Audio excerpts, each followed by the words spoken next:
nnyo abazadde wali mu ssomero ly'eggaba abafiiriddwa abaana bammwe batirimbuddwa omusajja oba tumuyite tutya heartless omuntu atalinamu mutima munda nga leka alinamu kintu kirala cause omuntu okukwata omwana asooka n'omutirimbula n'oddako owokubiri wokusatu ne bawera bananga oli okyali thirsty kibi nnyo but ekyasinza okuba nga kinkwatako is the mere fact that abantu ababadde bakuumirawo abaana baabwe be bantu abatalina busobozi afunye akalimu ke ebyenfuna bitono tayagala kafiirwa nagamba kankwata omwana wange mukuumirenga kaawo ngende noonyengayo wakiri ebiri 3 4 5 tandikiraawo talina busobozi busobolawo sigalo mupangisa yeyiya but I wish osobola okulaba ku mukyala ku kifaananyi kye nalabye omukyala nga akarinze omwana we ku kibegabega omwana oyo nga afudde omusajja yazze nga awunze. It was so touching, so touching. Kwerinda and I'm wondering nalabye abantu nga baagala okugajambula omusajja oyo nensasira poliisi. Kosa amateeka galina okuba nga gakola balina omutwala mu mateeka avunaanibwa amateeka gakole. Abantu bagamba kati mumutwala of course kyakoze kiri obvious kirabikako mumutwala wa mumuleke tumwekolereko and natiddemu people will run out of patience. Obugumiikiza bujja kubaggwako. Oh my God, ng'omusajja alinga alaga nti talumiddwa namu. Oh God. Kale nzikiza bukkiriza mugana wange male okubanga obolya nkwate kubonjolekereko mu bitundu ebiwerako okwetola ensi yonna twagala kumanya olunaku lukedde lutyanga mu ggwanga United States of America. Ate Trump tacyankalanye n'abo abali mu byokwerinda. Owulirya bino nga bamu bagobeddwa ku bifo byabwe mu magye ga America. Nange oba ekyokusuula emizinga ku bwana obutoka tinakitandisa okuyigganya Trump era bugenza okukya nga Israeli na America bakola obulumbaganyi ku bifo ebyenkiza ebikozesebwa mu bulamu bwa bulijjo. Waliwo bridge olutindo Iran webadde eri mu kukola balukubye nga teruna bakubanga luggwa. Agambye jukira weekend amaze banga nga yewera okuba Iran mu lukubo olugendo okubazaayo mu mirembe giri egyedda egitali mu nkulaakulana. But this is not necessary anymore. Obusungu yakubye obusajja enfo z'amagye zonna n'agamba azikubye. N'agamba ejje ly'omu bbanga alyonoonye, ejje ly'empingu alyonoonye, abakolebwa drones, abakolebwa mizo. Obusajja ne bumugamba toyina kye waakoze. Ebifo mwe tukolera tetuli awo, tetubiteeka buteesa awo kungulu bisinike mannyo no. Tetubiteeka buteesa awo nti ajja yalaba n'akuba. Twabikweka twakukulira enfo zaffe ezikola missiles, ezikola drones mu kifo gye mutasobola kutuuka, gye mutalituuka, gye mutasobola kulaba nga ne mba mulabyewo. Temwina kye musobola kukolawo, temwina byakulansa bisobola kukubawo. Musajja Trump kati akuba bukubi. Kati n'ekigendererwa buli omu takyakitegeera. Era ekiwandiiko kyasembyeyo fuluma enkya olunaku lwaliro Trump agamba nti bakyakuba Iran senge n'agaana okukkiriza bo bwe batereddewo ng'obukwakulizo mu nsonga za ceasefire bagenda kubakuba ate bubi nnyo balinga batannatandikako. Buli omu nga yeebuuza byonna byaki? Wagamba abantu yagala lijje mu gikyusa ezo results ezinalabika. Wagamba abantu yagala sanyalaza gye lya Iran, missiles zikyaflowing okuva mu Iran mpaka mu ggwanga lya Israeli ne mu nkambi za America n'ebifo ebyenkizo. Abantu ababuuza kiki kiwanona? Of course not ruling out ekyokuba nti beteekateeka okulaba nga batwala n'okusindika abajaasi ku ttaka. Wabula kino kyafunye omuziziko. Ndowooza omuziziko gugenda gukunyonyola lunaku lwanja. Enteekateeka za America ez'okusindika abajaasi ku ttaka balumbe eggwanga erya Iran ng'ebimu ku bigendererwa eby'okugenda bayikule bajjeyo uranium nga kyekigendwa kya America munda mu ggwanga erya Iran kubanga bakitegeddeko nti newe munaakuba mutya kale musobola okukuba enfo naddala ku Isfahan wetwalabye weekend nga bakuba kati togenda funa uranium nga tomugjeyo eyaggwedde okubanga akolebwako uranium kati America eteekateeka okutwala bajjaasi ku ttaka mbu bajjeyo uranium oyo kilogram ziringa 400 ali enriched kumpi bitundu nga 6 ku 100 kakati abatunulizi b'entalo bagambye nti kino America bwe yakukikola ejja kwetaaga abajaasi okuba nti bayita mu bwengula bakke mu bifo nga muno Isfahani Fordo bajja kujjayo uranium oyo Iran gwe yakubedda kyokka bayina okuzimbayo ebisawe by'ennyonyi ennyonyi we zinaayita okutwala excavators ga tractor agagenda okuyiikuula olwo nga Iran esirise etudde bamala okuzimba ekisaawe bwe kiggwa America ereeta ennyonyi zaabwe balandinge mu Iran mu nfeeze zirimu uranium ne bakomando olwo nno abakulu batandika okuba nga bayiikuula uranium ebyo biri mu ggwanga lya Iran enga nsaba nsaasire busaasizi go agaliwo nsooke mbeere nga kuwa live nga bwe gatuukawo mu budde buno ngenzeke wa muganda wange atera okugampa ng'agoberera obwengula Russia ne Ukraine nabo beekuba okukamala obukamazi era anengera mu kibuga Kyiv Omurussia asindise drones zimwe zitasubwa zolekedde sawa yonna waliwo ebifo byengenda okugamba nti kakati byo bino bimaze okubanga birumbibwa n'okubanga bikubibwa mu ddwaniro mu kyondo kya Buwarabu asooke nkwewa naagaliwo kangende ddala ku mikutu gyange Jomuran ejimpa amawulire n'ebifaananyi agakagwawo essaawa zino mu ddwaniro agakagwawo nengera bannansi b'eggwanga lya Islamic Republic of Iran beeyiye ku nguudo nga balaga obuwagizi bwabwe eri obukulembeze obuliko bwa gavumenti y'eggwanga erya Iran n'okubalaga nti bali wamu mu mbeera y'olutale negenda mu maaso ate si ekyokka mbalaba basinga bakutte ebifaananyi byabwe bawanise eri abalwanyi abazibafiira mu ntalo sinakyekyoka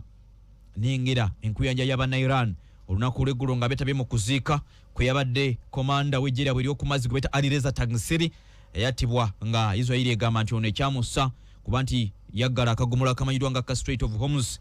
era amawulire g'ennyongera okubanga nfuna okuvako mu ggwanga lya Islamic Republic of Iran okusinziira ku mukuto gwa Press TV gwina akakwate ku gavumenti y'eggwanga erya Islamic Republic of Iran gagamba nti amagye g'eggwanga erya Iran nga bakozesa eggye lyabwe ery'omu bbanga ne tekinologiya ompya gwe bakakola mu kaseera kana ak'olutalo these guys can adapt quickly batandise okukola air defense system ziri America ezisooka yazikuba mu lulumba olwasooka kakati Iran ekoze air defense system empya mu space ya mwezi gumu g'ennyongera okubanga nfuna bagamba nti bamaze okubanga bakuba ennyonyi z'omusajja mu America. Iranian forces shot down 2 more advanced US fighter jets today, including a second F-35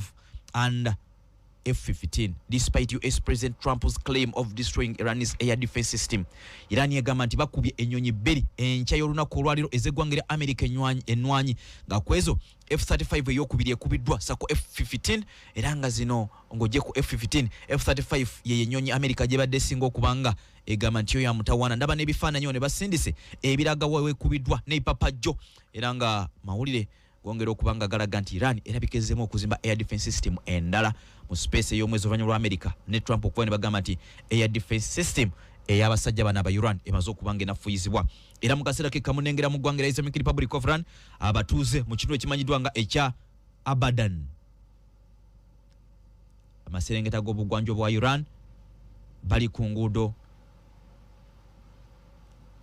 balaga obuwagizi bwabwe era ebifaananyi byendaba bimu ku ebyo ebikkaatiriza amaziika gwa Alireza Tangsiri yabadde adumira eggye lya Iran ery'okumazzi era amalala gangera okubanga gajja ku mikutu egiwerako.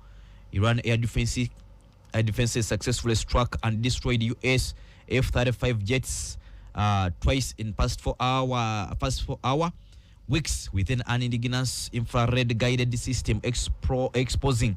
stealth vulnerability and reshaping global perception of American air power. Iran kakati tekyakozesa rada okulaba ennyonyi z'omu America nga zize mu bwengula kati bakosa system emanyidwa nga ya infrared nga bona abeera wano ku simu yange no accessing ebiri ku simu ya blue nsereko oba no bifuna ngokosa infrared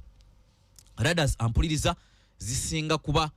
oba oliawo nga zidetecting ekyuma ekiba kize mu bwengula kyovudola ba eno stealth bagikolanga ewoza n'okubuza bateeka mu technology tugeze ebintu nga fiber nibanga tebisobola kulaga kyuma nti kiri mu bwengula bonejja nekulumba mu kasirise oba emala olunaku lulamba oba saawa nga totegedde kakati infrared baji connectinze ku technology wa engine z'ennyonyi kakati ye esika engine nga bakuba mukolo gwabadde gw'amaanyi nnyo mu katundu ka Abaden ndaba mu Iran ebifaananyi byonna ebisinga biraga nga abasajja n'abakyala bakuŋŋaanye eri obuwagizi eggwanga erya America likoze obulumbaganyi mu malwaliro n'ebifo awakolebwa n'okutundibwa eddagala mu ggwanga erya Iran mu kibuga Tehran era nga gemaze okuba nga ndaba ekkola erimanyiddwa nga erya Pasteur Institute of Iran lino nga libadde limu ku ebyo bikola eddagala n'ebiringa ebyo alikubiddwa mu ggwanga erya America balaga nti Pete Hegseth ono omupangulufu akulemberamu ebyokwerinda mu ggwanga erya America yali musajja nga ali awo akolokota gavumenti naye yalwanako mu lutalo lwa Iraq ndowooza ne Afghanistan naye nga blogger sebo Trump gwe yawa okubeera minisita w'ensonga z'ebyokwerinda mu ggwanga erya America kakati waliwo amawulire agafuluma nti ono kagenderere aganye okwaprovinga promotion oba okukuzibwa kw'abannamagye mu ggwanga erya America naye mu birabika birimu obusosoze abasinga mbu bakyala n'abalala nga baddugavu kakati kigambibwa nti yandibanga ono alimu kyekubira n'obusosoze nga kirabika kyekiviiriddeko okulaba nga aganye okuba nti akuza ab'ebitiibwa era Pete Hegseth secretary wa defense mu ggwanga erya America agobye abantu abawerako abalina amayinja amanene mu bitebe by'okwerinda mu ggwanga erya America ku bifo byabwe nga kuliko ne bakomanda ab'amagye kakati asinza okuba nga yeewunyisa yewejje ly'okuttaka bino bigenza okuba nga bijja nga kigambibwa nti okweyawulamu mu magye ne mu bukulembeze bw'eggwanga erya America mu by'okwerinda bweyongedde abawakanya Trump ne Hegseth ne Marco Rubio ku nsonga z'olutalo lwa Iran bayitiridde era nga kirabika Trump yandibanga agenda kubafuumula bonna yakyanyumira olutalo era bigenza okujja nga kigambibwa nti n'avunanyizibwa ku bukesi mu ggwanga erya America omukyala gwe beta Tulsi Gabbard kirabika nga Trump yandimufuumula mbona amulanga lwakuba nti Gabbard yagaana okuba nga anenya ayandibadde omumyuka we mumujjukira Joy Kent yavaayo n'abeera nga alekulira nga awakanya Trump okulumba eggwanga erya Iran n'okuba nti Trump takyawuliriza oba oliawo abantu bamuwabula ku nsonga z'olutalo amulega ennyongera okuba nga nfuna ebifaananyi byongedde okuba nga bisaturatinga ebiraga ennyonyi yakubiddwa ya F-35 ey'omu America mu kaseera ke kamu mu ggwanga erya Bahrain ampuliriza okuwatuka okw'amaanyi kugenda maaso n'okuba nga kuwulirwa tujja kuba nga tukutegeeza obuzibu buvudde ku ki naye nga bulumbaganyi obuvudde mu ggwanga erya Islamic Republic of Iran tugezaako okumanya ki ekituuseeyo obugombe obulabula bweyongedde okuba nga buvuga mu ggwanga erya Israeli mu katundu aka Kiryat Shimona gano mambuka ga ggwanga lya Israeli kumpi n'eggwanga erya Palestine kumpi n'eggwanga erya Lebanon singa obadde ku TV nandibadde nkulaga wano omwana nga akutte ebipapajjo ekimu kiriko caution US use only non-magnetic fasteners bino bimu ku ebipapajjo ebibadde mu nnyonyi ya F-35 ebipapajjuse ng'emaze okuba nga ekubibwa amagye g'eggwanga erya Islamic Republic of Iran omwogezi w'eggye lya Iran ku kitebe kyabwe ekimanyiddwa nga ekya Central Command bamuyita owa Khatami al-Anbiya headquarter agamba nti tewali bo kyakubanga bakweka Iran egenda kulumba buli kitebe kyonna ekiwa ebyokwerinda ekiwa amawulire ebyempuliziganya mu kyondo kya Buwarabu olw'okuba nti babadde bayamba n'okubanga bayina bye bakola ebikwatagana n'eggwanga erya America mwegye emikutu mwe mulina gino gye tukozesa Google, Amazon n'ebirala eggwanga erya Kuwait batutegeezezza nti ekitongole kyabwe ekivunanyizibwa kuba nti kitambuza amafuta mu nsi yonna oba mu nsi eno eya Kuwait ekimanyiddwa nga Kuwait National Oil Company bavudde ne bagamba nti ekkolo yabwe erimanyiddwa nga erya Minal Al Ahmad Refinery lyakubiddwa n'okulumibwa drone z'eggwanga erya Islamic Republic of Iran nakaakano likyagenda maaso n'okuba nga libengeya eggwanga erya Iran lifulumiza akatambi ak'emizinga egy'enjawulo nga gikulukuta okuva gisinzidde n'okuba nga gikasukibwa n'okusindikibwa eri gwe mulungi ampuliriza gyolekere ennumba eziwerako mawanga okuli eggwanga erya Israel eggwanga erya Bahrain Jordan n'amawanga amalala mangi eri gwe mulungi atuwuliriza ku radio 4 ensonsozi 103.3 ne 107.7 radio 7 era akalabyuka obukama bw'akabalega era amawulire amala okuvaako ku kitebe ekikulu omwogezi w'eggye ly'eggwanga erya Iran ku kitebe wali ekya Khatami al-Anbiya headquarter agamba nti bakubye ennyonyi ey'okubiri ey'eggwanga erya America F-35 bagikubidde masekati g'eggwanga erya Iran era nga bakozesa air defense empya era nga bo bakakasa agamba bwati given the massive explosion on impact and during the crash the pilot is unlikely to have ejected. Mpuliriza ennyonyi ezisinga eza America n'ennyonyi endala ennwanyi ezo naddala fighter jets singa baba bagikubye mu bbanga erimu teknologiya nga pilot asobola okwejectinga n'abuukamu ne parachute ennyonyi n'eyokya yokka wabula Iran egamba nti okusinziira ku kubwatuka okw'amaanyi kwe balabye ne F-35 eno ebifaananyi bino bikyayongera maaso n'okubanga bitambula kuliko n'ekigambo Europe ndaba wano ekiwawaatyo n'ekipapajjo kyandibanga pilot tasimatuse n'engeri ebifaananyi omukutu gwa press omukyala nga yesigamye ku ntaana ya mwana we amusibula oluvannyuma lw'okuba nti eggwanga erya Iran lyalumbiddwa eggwanga erya America. Okay, akati mu kaseera akazibu ennyo ak'entalo Trump ne Hegseth otalo lubayiize bano wammanga bagobeddwa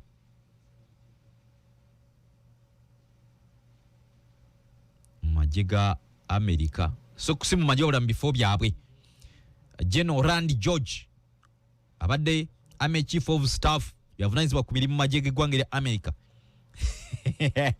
agobeddwa. General David Holden yabadde akulira Training and Transformation Command tendeka kuba gyasa obukodyo obupya n'ebiringa ebyo. Major General William Green Jr. abadde Chief of Army Chaplain bagobeddwa olunaku lumu tewali nsonga eweereddwa.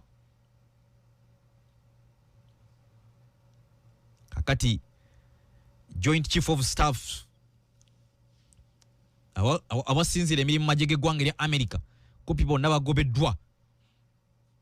Kakati ejje lya America Marine Corps ne Space Force chiefs abakulu abo be bakyali mu majje abatannakwatibwako mu bukulembeze.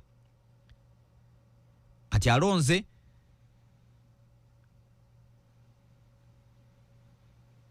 General Lanev okudda mu bifo bya George abadde Chief of Staff ono nno yali ayambako Hegseth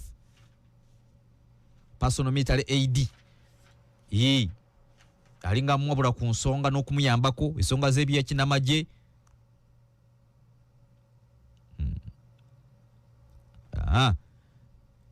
Ekisinga okuba nga kyewuunyisa Hegseth abadde ajja ayomba n'abamu ku banene mu magye ga America naddala omutesitesi w'amagye Army Secretary ge bayita Driscoll ate oyo naye ate mukwano gwa J.D. Vance Vice President w'eggwanga erya America. Kati balema atandise kugoba oli baakola nabo. Kati amawulire era gagamba anoonyereza oba avunaanyizibwa ku kunoonyereza n'okukulemberamu ekitongole ekikese kya FBI omuyindi gwe bayita Kash Patel director wa FBI negwenva okugamba secretary mu magye Daniel Driscoll balabikanga nabo bandigobwa. Mukama yamanye kiri mu magye ga America n'obukulembeze bwa Trump.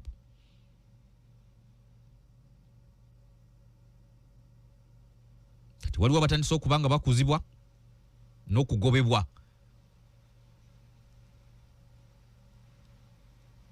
Kati abagobwa abalala kuliko bayita Pam Bondi n'omulala Christ Noem bonna banene mu magye ne mu byokwerinda bya America. Teri amanyi oba bano babadde bawakanya oba bano bakiriininga magye.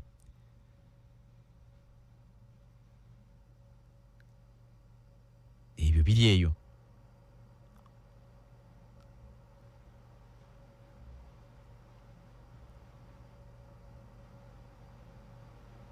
Kati akaseera America ke yeetaagiramu obukugu naddala mu lutalo luno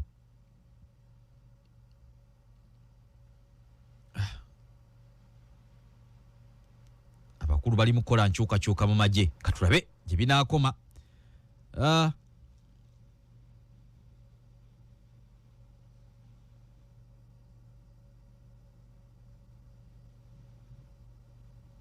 Waliwo amawulire agakyuseemu amatonotono of course buli omu alipotinga bubwe naye baga nti wandibanga waliwo possibility mu reporting ez'okuba nti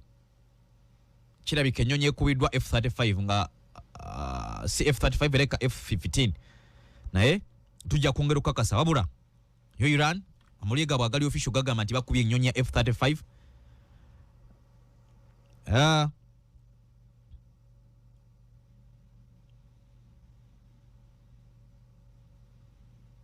Ebyokwerinda mu ggwanga erya Israel batandise okwejjulula bagamba nti kirabika enteekateeka zaabwe ez'okulaba nga bajjako n'okusinza amaanyi aba Hezbollah zirabika zandijjamu omuziziko era kirabika kaakati ebyokugamba nti bagenda kukozesa eryanyi bayingire eggwanga erya Lebanon basokonkoleyo aba Hezbollah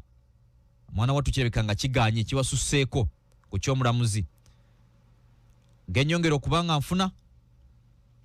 galaga nti emiwondo gy'amafuta gyongedde okulinnya oluvannyuma lwa Trump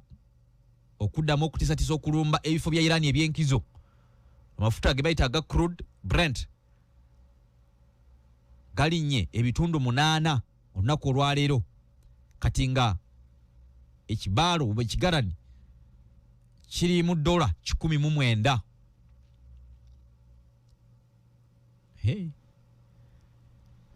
Simanyi ebyo mubirabira mu lutalo lwokka temubirowoozaako nga nammwe biyinza okuba nga bibatuukako akati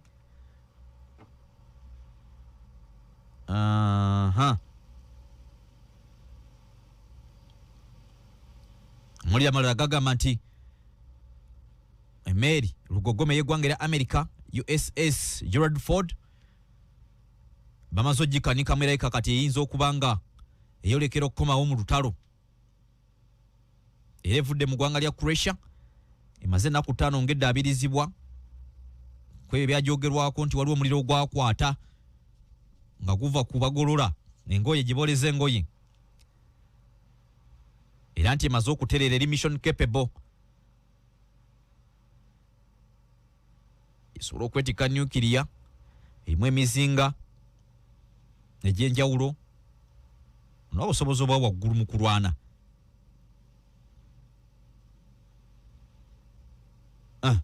katulinde tulabe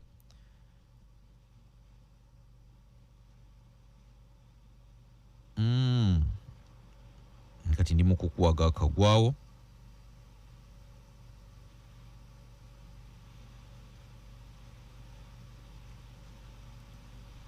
wano waffe ki ekiriwo kyendabako yakandabegana agava Somalia Ministry yaffe evunaanyizibwa ku nsonga z'ebyokwerinda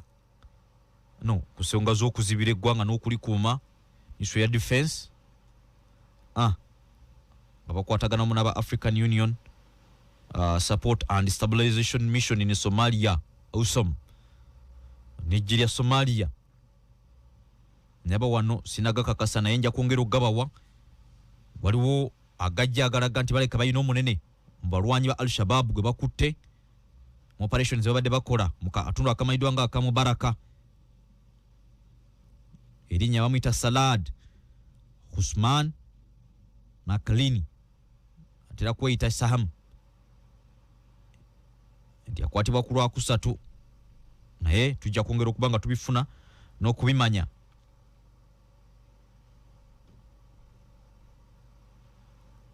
bakyavaayo bagamba nti buli muntu yenna kirabika mu America abadde avangayo okuwakanya Trump ne Hegseth ku lutalo lwa Iran bagenda kuluzinga emirimu gyabwe bali tebakyagala gambwako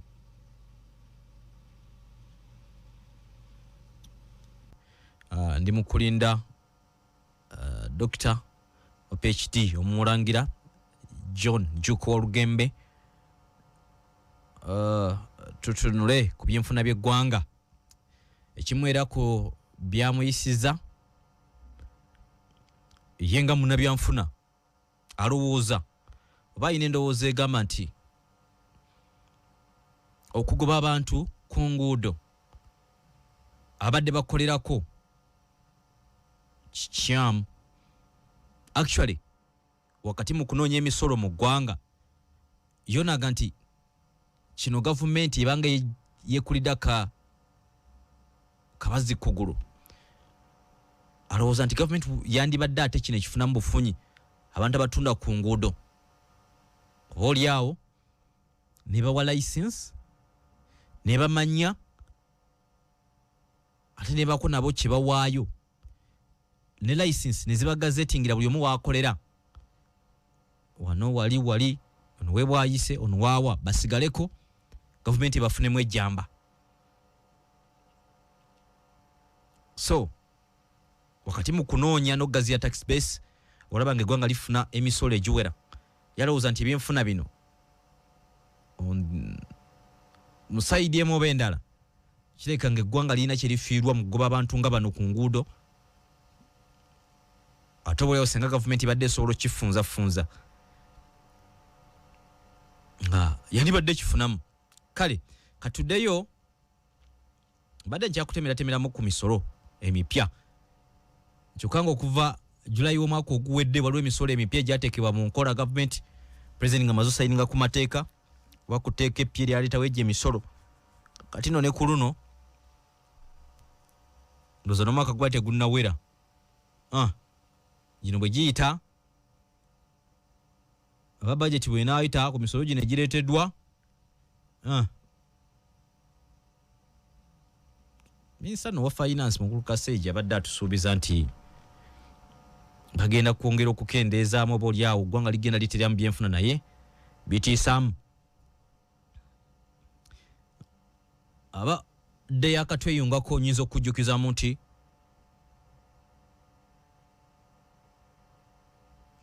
bino tebennayita wabula proposal you government byataddewo nti bwetu bwe twagala budget etambule ng'eyita ministry ya finance ebyenfuna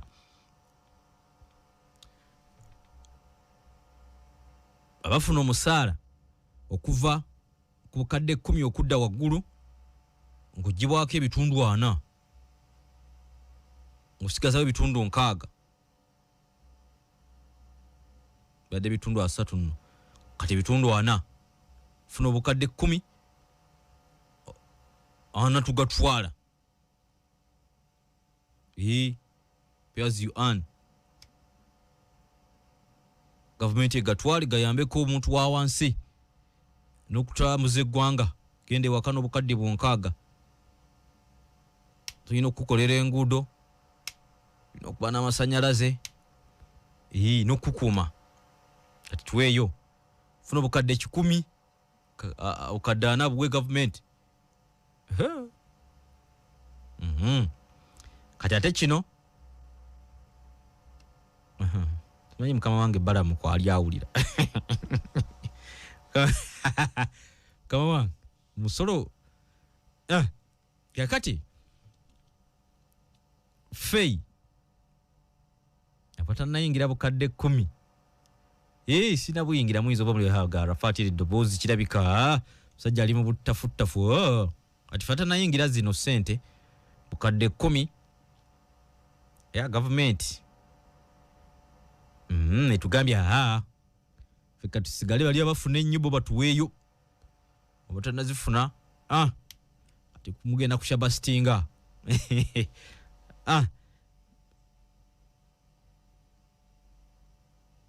era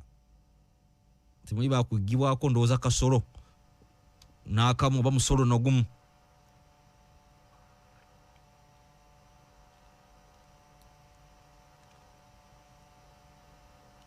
era wano kulyanga mulimi ofuna sente ntono nga mugibwako oba mubadde mugibwako omusolo guno nedda wacha gavumenti ega nedda kati bali abafuna ennyingi simanyi government kyetunudde babali bameka kandi wano omuntu afuna obukadde 10 okweyongerayo bazi government ng'erina kyeyabaze oba weyabazize nga bawera ati ku mafuta wano bwebityo webiri government bulita y'amafuta ebadde gijjako omusolo ndooza gwa siringi nga 1505 petro kati egenda kuba buli lita government ejijjako omusolo gwa siringi 10705 kati diesel government buli lita ejja kuba ejjako omusolo gwa 1403 betuvaawo capital gains tax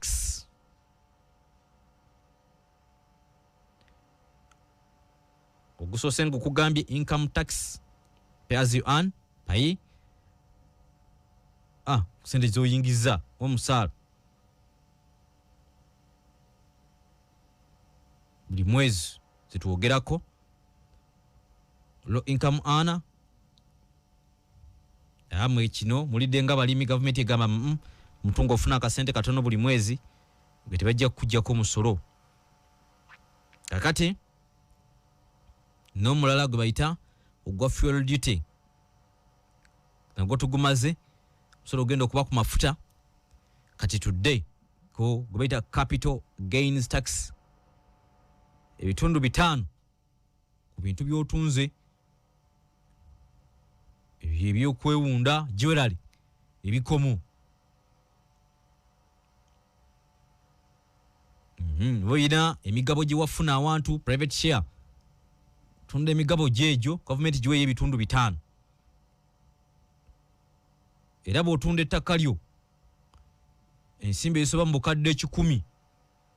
government giweeyoko ebitundu 5 naye yagale sibe bukadde nga 5 wano kadde bwe 10 tugende ku musolo exercise duty ampuliza bino byonna government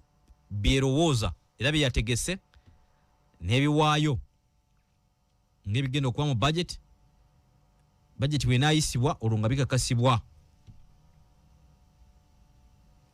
kakati endigi omwenge waragi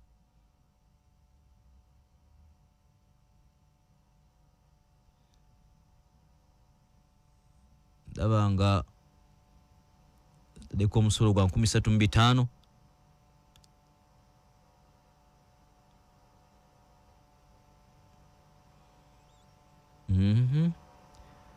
sukali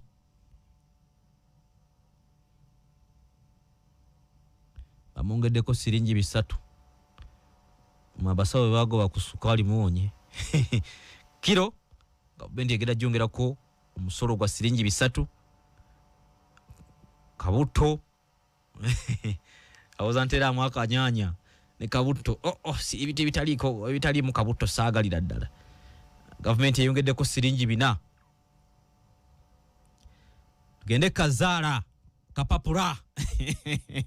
wana afande wange bawulira Jofure Samora Ramos Munakabanga government eyongedde obeesubira okwongeza omusolo ku zaala wa bitundu 15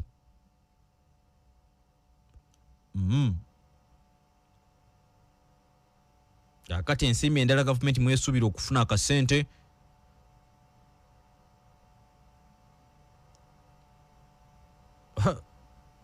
polyestalinga pikiyo kati kulinye kuli 50,000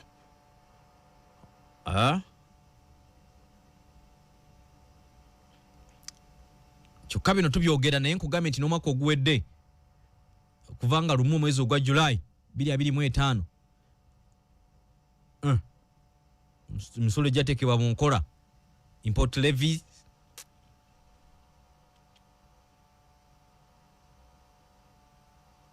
ebintu ebiyingizibwa mu ggwanga tujjukira twatematema emisolo egyo abongeddeko kitundu nga kimu n'ekitundu nini bifuluma eggwanga otikka ebintu okubifulumya eggwanga metric ton ku bintu nga pamba kasooli oyo metyo giwaayoko dola nga 10. So katulinde tulabe embeera nga bweri nga bwenaatambula naye nga bwe bagamba nti amaziga g'ente l'essanyu ly'amalembo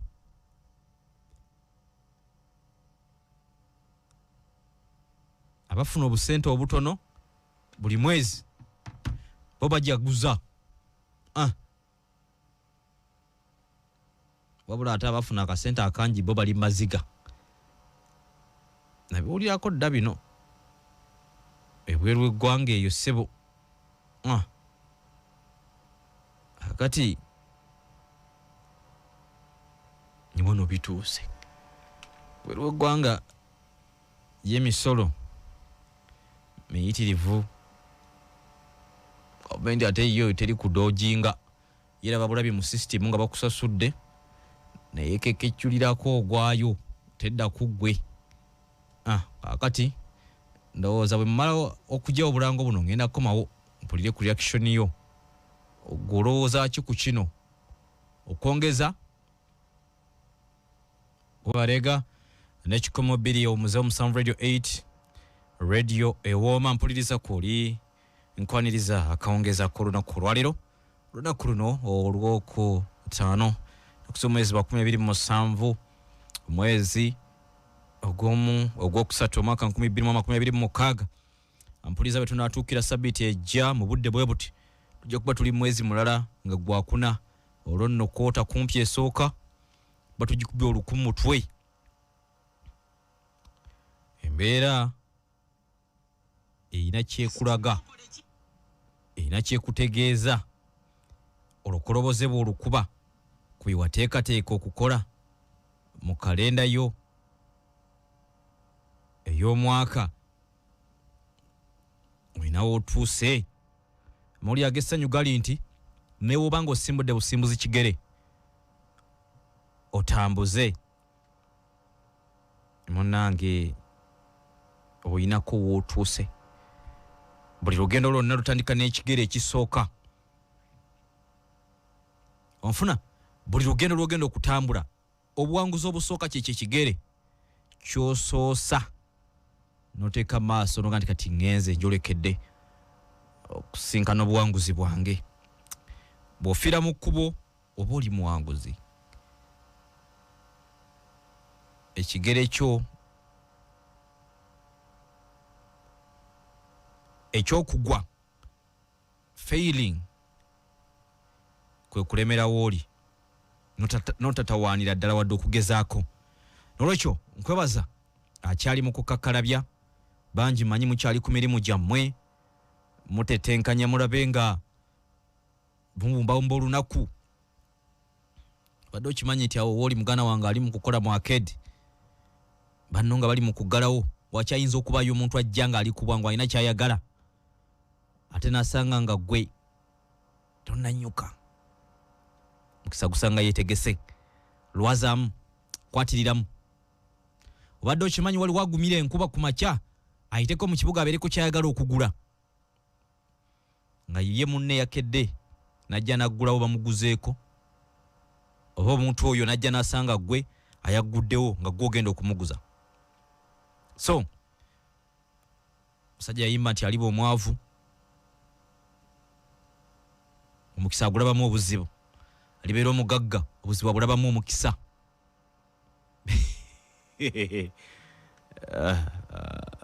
no wonder biseera ebisinga abantu bano bambi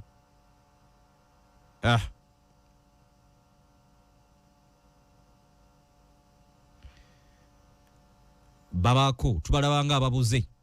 Nema inja akayimba kano ke yayimba kali kamakulu nnyo. Zikiriza ampuliriza nkuyanjuli nze Arafat Musoke asasira gwayise mu buzibu alumiziddwa alwazizza abantu be afiiriddwa ate nensanyukira naawe afunye birungi. Lunaku lwaliro program gw'ensonga kadde keke kyakuta omugenyi wange naye nsubira okweyungwako munnabyanfuna Dr. bantegeza wa PhD John Kakungulu wa Lugembe bano mwami ono musajja munnabyanfuna era atuula ku bitongole bingi ng'omu ku ba directors obanga abawabuzi ku nsonga ez'enjawulo awandiisa obutabo bw'ebyenfuna bungi ate nga muna science yasomera wano ewaffe n'ebweru w'eggwanga ng'asoma ku byanfuna na science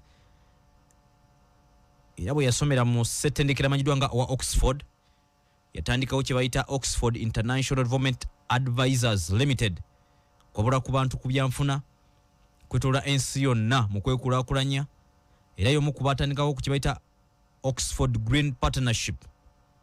n'atandikawo kye bayita Better Livelihood Incorporation era bamu ku baatandikawo project emanyiddwa nga Water and Sanitation Entrepreneurs Association Uganda wasewu y'omu ku abo abayambako okuba nti baddukanya omukago gumanyiddwa nga Federation of Small and Medium Sized Enterprises Uganda FSME era yaliko executive director owa Uganda Small Scale Industries Association USIA oba USSIA era nga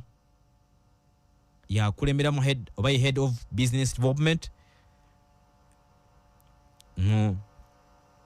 Uganda National Chamber of Commerce and Industry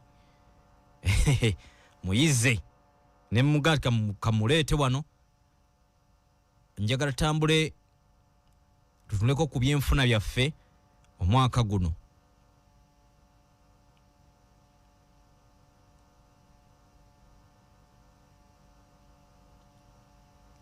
Budget emaze okufulumizibwa ampuliriza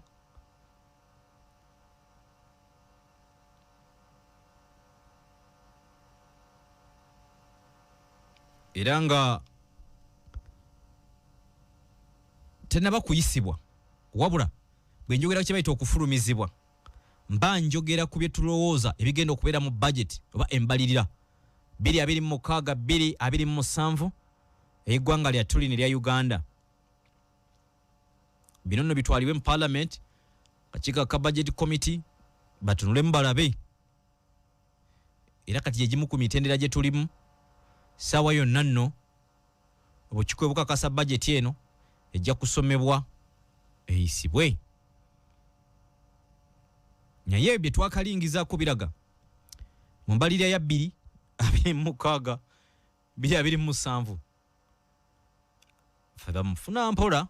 oba batasasulwa kinene nnyo tukuba gudigudde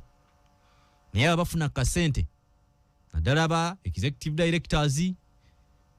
abakola egyo emirimu egy'amaanyi bandikifuwa nga bakizza munda. Kakati financial year 2026-2027 Uganda yeetaagayo ku misolo emirala era nategeddeko nti Uganda yeetaaga kumpi ensimbi obuse trillions ezisoba mu 4. Kakati mu kwongera ku nnyingiza ne ku misolo gy'eggwanga ng'amakubo agamu agayitwamu okulaba nga eggwanga liyimirawo ku byenfuna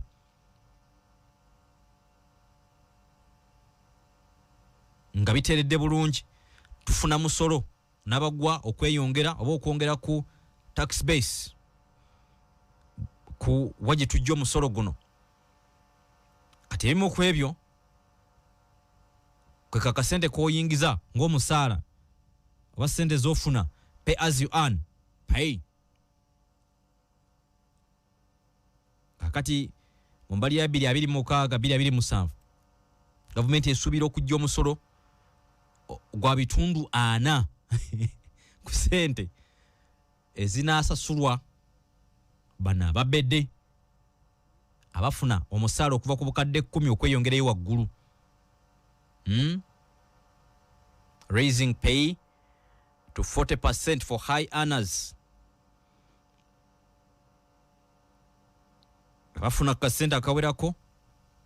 mugenda tuyambako eggwanga lyaffe okulaakulana era ebitunuliddwa mu musolo guno ogwetaagibwa okulaba nga eggwanga lyongera ku nnyingiza twanyise ku budget eno n'amabanja agatudde mu kifuba amafuta gandyongerwako ensimbi ne siringi 2